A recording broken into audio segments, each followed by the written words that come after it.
ये जो जीवन की दशा को सुधारने का समय मिला है, बस इसमें हम सावधान रहें। यदि हम किसी की स्तुति और निंदा परक वाणी बोलेंगे तो द्वैत भाव दृढ़ होता है, कोई दूसरा है, ये जब तक भाव रहेगा तब तक भगवत प्राप्ति में बहुत बड़ा विघ्न है।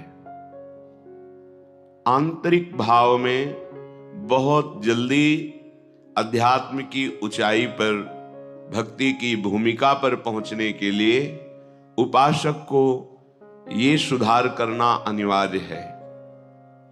किसी की किसी भी तरह चर्चा नहीं होनी चाहिए। अगर हो तो भगवत भाव को पुष्ट करने वाली हो।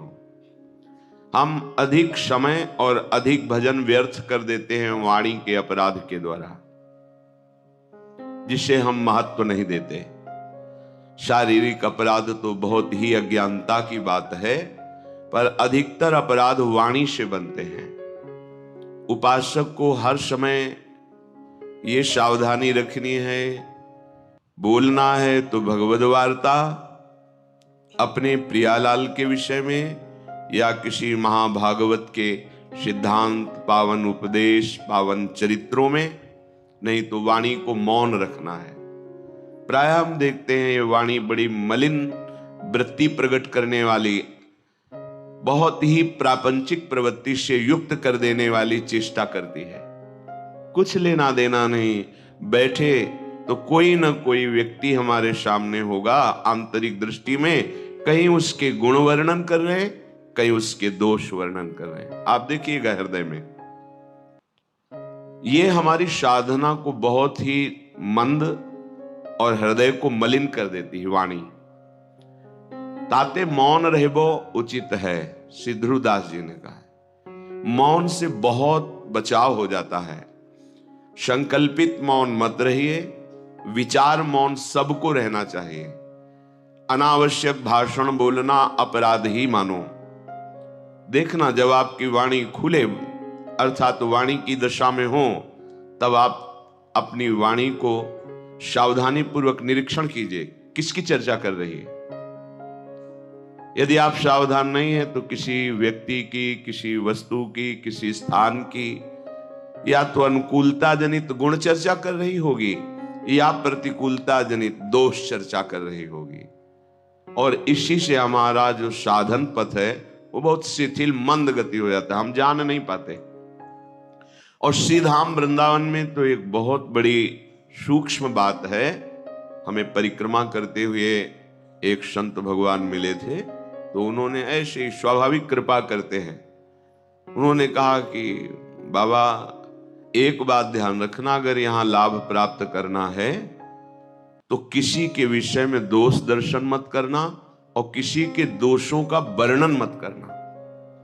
नहीं तो जिन दोषों का आप वर्णन करेंगे वही दोष आप में बहुतायत रूप से हृदय में हो जाएंगे। परिक्रमा में खड़े होकर उन्होंने कहा था। उस बात का अनुभव भी हुआ है। अगर हमने किसी के दोषों का वर्णन किया है तो बहुत हृदय जला है, और ऐसा अनुभव हुआ है कि वो दोष हम में है। इसलिए परमार्थ के उपासक को माया दोष दर्शन कराएगी, इसका काम है। जैसे भक्ति निर्दोष दृष्टि लाती है तो माया दोष दृष्टि लाती है। जहां आपको किसी पर दोष दिखाई दे, तत्काल अंतर में लौटिए। आपकी अंतर दृष्टि में वो दोष है, इसीलिए आपको बाहर वो दोष दिखाई दे रहा है। यदि अंतर दृष्टि में आप निर्दोष भगवत भाव में स्थित हैं तो आपको सारा संसार अपना प्रभु दिखाई देगा, पक्की बात। तो जब हमारे में ही दोष है तो फिर हम वर्णन क्या करें किसी के दोषों का। अपने हृदय को हमें पावन करके प्रियालाल के प्रेम रस से भरना है। किसी पर यदि किसी को दोष दिखाई देता है तो वो दोष अपने में होता है, इसलिए बाहर दोष दिखाई देता है। ये बड़ा अहंकारी है, ये व्यभिचारी है, ये पापी है, ये नीच है, तो सच्ची मानिए आपके अंदर वो वृत्ति है, तभी आप बाहर उस वृत्ति का दर्शन कर रहे हैं। नहीं तो देखो, महापुरुषों ने देखा अपने आराध्य देव को, जित देखू तित श्याममयी, और कह रहे सिय राम में सब जग जानी, वो कह रहे सलवम खलमिदम ब्रह्म। तो इसका मतलब हमारी वृत्ति दूषित है। तो तेरे भावे जो करे भलो बुरो संसार, नारायण तू बैठ के अपनो भवन बुहार। हमें अपना हृदय पावन करना है, जिससे हमारे प्रिया प्रीतम हमारे हृदय में आकर विराजमान हो जाए। ये गौर श्याम जोरी हर समय मंद मंद मुस्कुराती हुई लीला परायण हमारे हृदय निकुंज में सदैव लीला करे। हमें यही आराधना का फल प्राप्त करना है। पर हम सावधान नहीं रहते, वाणी को हम एकदम खुले हुए हैं और ये नहीं सोचते कि बड़ा सा बड़ा अपराधी शिष्य बन जाता है। बहुत विचार पूर्वक वाणी बोलिए और उसमें देखिए कि प्रिया प्रीतम है कि नहीं आपकी वाणी में। गुरुदेव, भगवत प्रेमी महापुरुष, इनकी चर्चा है कि नहीं? नहीं है, मौन हो जाइए।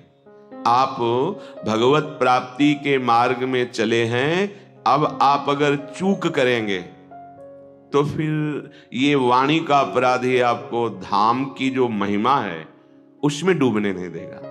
आपसे हृदय की बात कहते हैं। यहां साधन कम और लाभ बहुत ज्यादा मिलता है।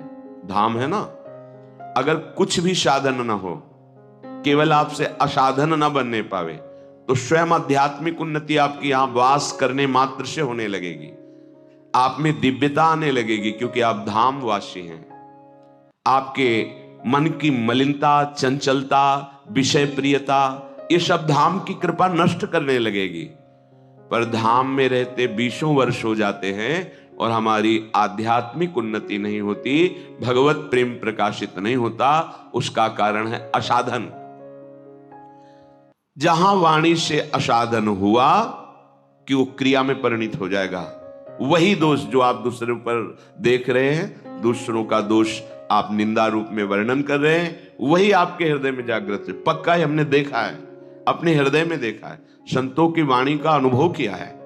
अगर हमसे गलती हो गई तो हमें गलती माननी पड़ी है, प्रणाम करना पड़ा है, बार बार पश्चाताप करना पड़ा कि हमसे त्रुटि हो।